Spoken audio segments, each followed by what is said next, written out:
Let me introduce Sunil Saxena. Sunil Saxena is associated with Skilrock Technologies for more than 14 years, and he is a qualified chartered accountant, and he has contributed a lot in terms of finance, commercial, and legal aspects with the company. This meeting is primarily to understand the impact of the budget which has recently been announced by the finance minister, Shrimati Nirmala. It's a very hot topic being discussed all across, and people would certainly be interested in understanding how this budget is going to impact on the Indian economy. So, Sunilji, it will be good if you could throw some light on this subject. Yeah, thanks Rakesh for the brief introduction. So, as we all know that budget 2023 was finally unveiled, and I would like to present brief analysis of the budget 2023-24. So now for ease of reference, I would like to explain the budget proposal in three segments. So first segment covers the broader economy view. The second segment covers the sector specific impact, specifically for IT sector. And the third segment covers the direct and indirect tax proposals for the common people of this country.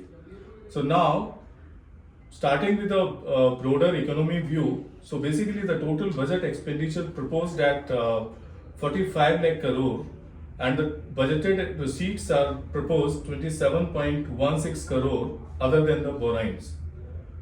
If we are talking about ministerial allocation of the total expenditure, so we can say that the highest percent increase in allocation observed in Ministry of Railway, which is 49%, followed by the Ministry of Jal Shakti, which is 31%, and Ministry of Road and Transport and Highway, which is 25%. Now, out of the total expenditure of INR 45 lakh crore, the highest expense allocation was made to defense, which is 13% of the total budgeted expenditure, followed by the rail transport and highway, which is 6%, food and public distribution, which is 5%, 5.35%, and home affairs, which is 4.57% of the total expense. Now coming to the next point related with the fiscal deficit. So this year, the government targeted the fiscal deficit is 5.9% of the total GDP. And now coming to the estimated nominal GDP growth rate. So for this year, the government targeted 10.5%, which seems very good in terms of development and growth of this country. So now, if we are talking about the total tax collections by the government through different tax heads, so start with the indirect taxes. So the government expect to collect 15.29 lakh crore from the indirect taxes, and government expect to collect corporate taxes in tune of 9.23 lakh crore, which is 10.5% increase from the previous year.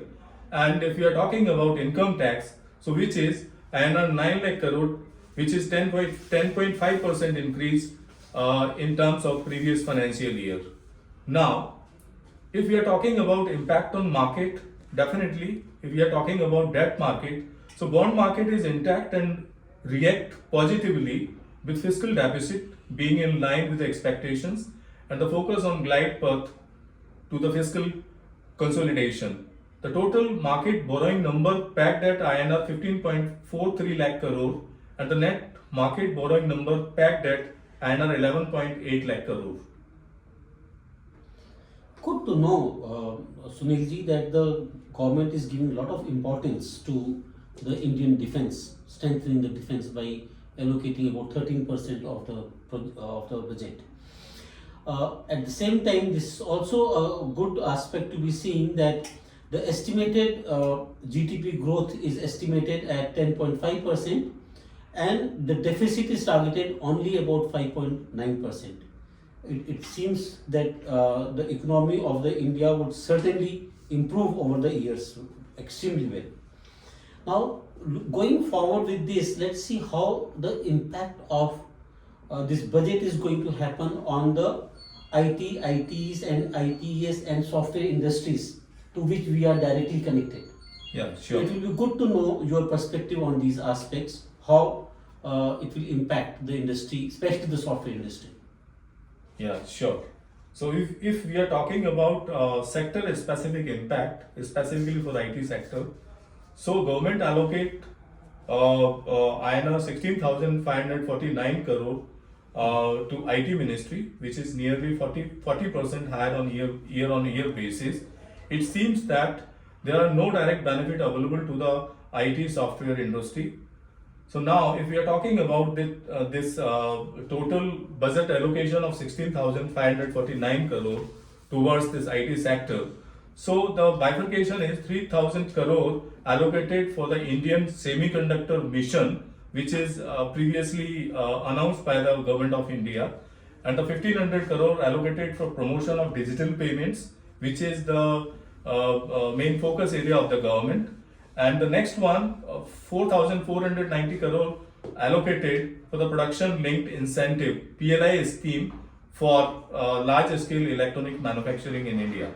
And the balance to and the next 2,057 crore allocated for various autonomous bodies operating under the Ministry of Electronic and Information Technology. The rest amount allocated to the existing projects. So in nutshell, we can say that in this budget there is no direct specific benefit provided to the software IT industry. Okay.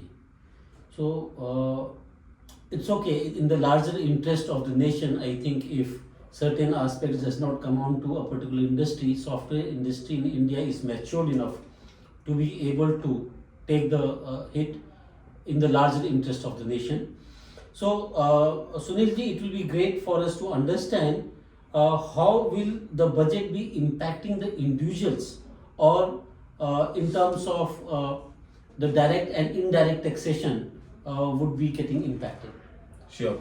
So if we are talking about key direct and indirect tax proposals, so starting with the income tax, so the base tax rate applicable to companies, firms, LLP remain unchanged, and there are no change made to the capital gain tax as well. And now the tax rate applicable to individual under the existing exemption based tax regime remains unchanged. However, for individual opting for the concessional tax regime, following certain changes, which has been proposed that the total tax slab reduced from 6 to 5, and maximum surcharge rate reduced from 37% to 25% in case of taxpayer having taxable income exceeding rupees 5 crore. So now the government focus is to popularize this new tax regime, which is fall under section 115 BAC, by allowing no tax up to the income of 7 lakh rupees and extending the standard reduction benefit of 15,000 rupees, which was not available earlier. So during the budget speech, there was some confusion whether the 7 lakh rupees, which is going to be exempted, the total income, there will be no income tax, confusing something. But later this has been clarified that this is applicable only for the new tax regime tax assessees. And now if we are talking about the new tax regime, which is under section 115 BAC, which is beneficial or not beneficial to individual taxpayers, so I would like to say it all depends upon which income bracket they are following, the individual taxpayers follow basically. So in a plain reading, we can say that the new tax regime is not beneficial compared to the existing one, because someone need to compromise to forego various deductions under section 80C to U and certain exemptions which is not available under new tax regime.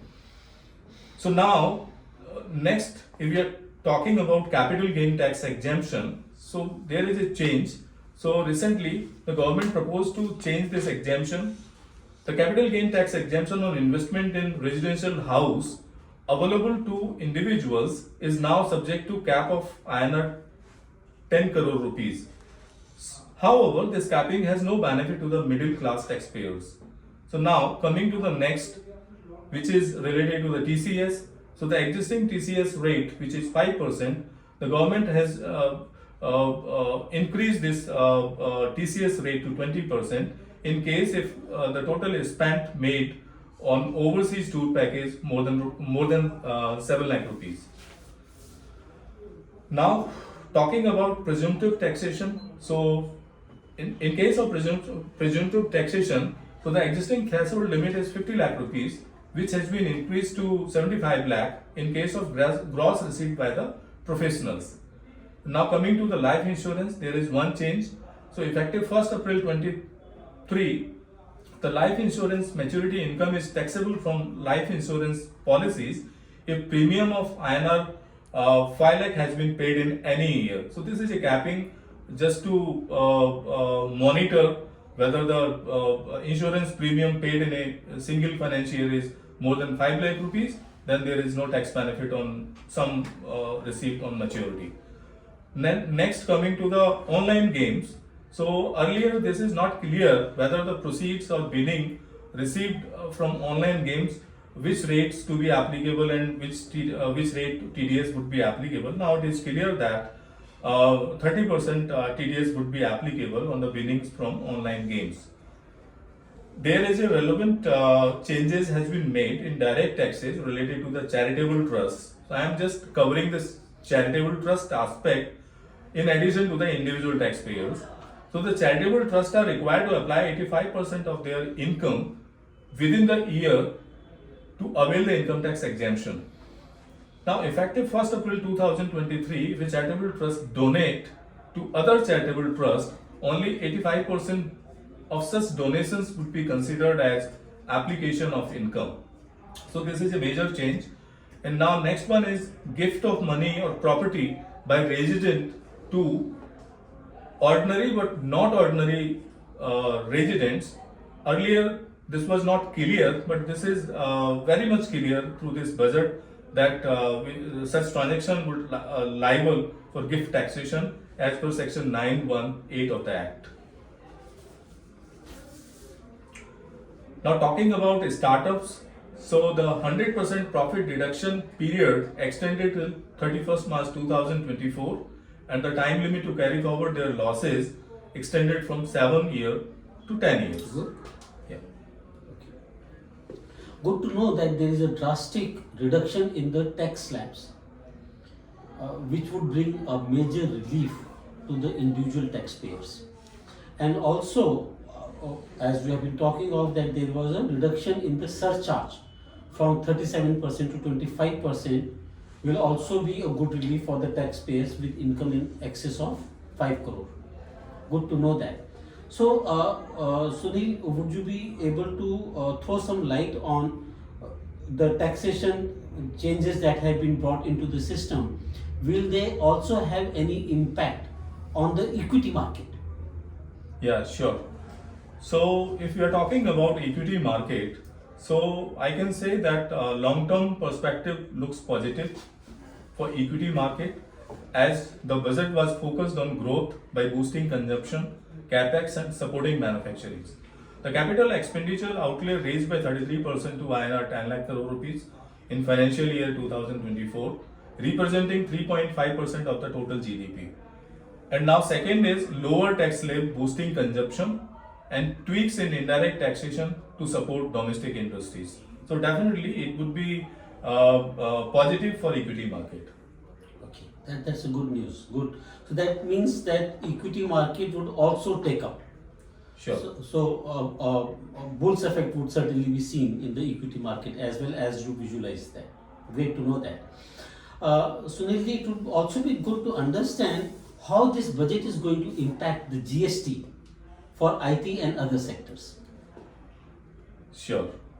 So there are some changes has been made in this budget with regard to the GST related law. So the major change is the CGST Act will be amended such that ITC will not be available for goods and services purchased for use in activity related to CSR purposes.